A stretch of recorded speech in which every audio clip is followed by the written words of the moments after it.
нас. Така, да, за да го формулираме чисто икономически, това е икономическа дейност, свързана с създаването и развитието на бизнес, така че да постигнем определена печалба. Започването на бизнес какво изисква на първо място обаче? Защо въображение? За да даваме хубави идеи, къде ги няма. Да имаме идеи. Добро образование. Лично качество. Място, където да почнеш бизнеса. И първо да почна бизнеса. Връзки. Социални характеристики. Може да кажем, че една идея може да обърне света за една нощ и да се превърне в нещо, което до сега е било непознато и да завладее света за една вечер. Как си мислиш? Може, възможно е, зависи колко е добро само с нещо. Колко е добро като идея и колко бързо нашите потребители ще го намерят като идея за добро, колко бързо ще ги заинтригува като такава идея. И доколко много ще им трябва. Добре, може ли, каква трябва да е тази идея като ни дойде?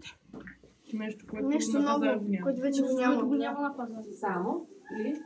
Може ли нещо ново, но да се покачи качеството и да се поднови. Така. Да се подобри. Добре. Освен нови идеи, някакви други идеи, ако ни дойдат? Да е по-ниска цената, защото какво е също цената? Принципно говорим. Само трябва да е оригинална идеята или? Не, може да бъде нещо обикновено, което ако ние го развием правилно, казахме, стигнаме до успех. Добре. Сещате ли се, бяхме говорили за видовете предприемачество, някой може ли да не ги припомни какви бяха те? Пазарно.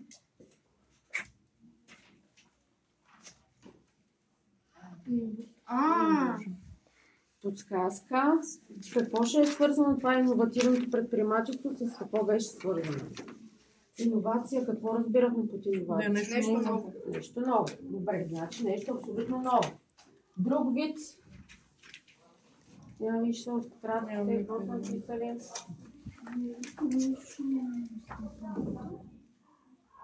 Нещо свързано с творчески бизнес. Как го наричахме този вид предприемачество? Кое е творчески бизнес?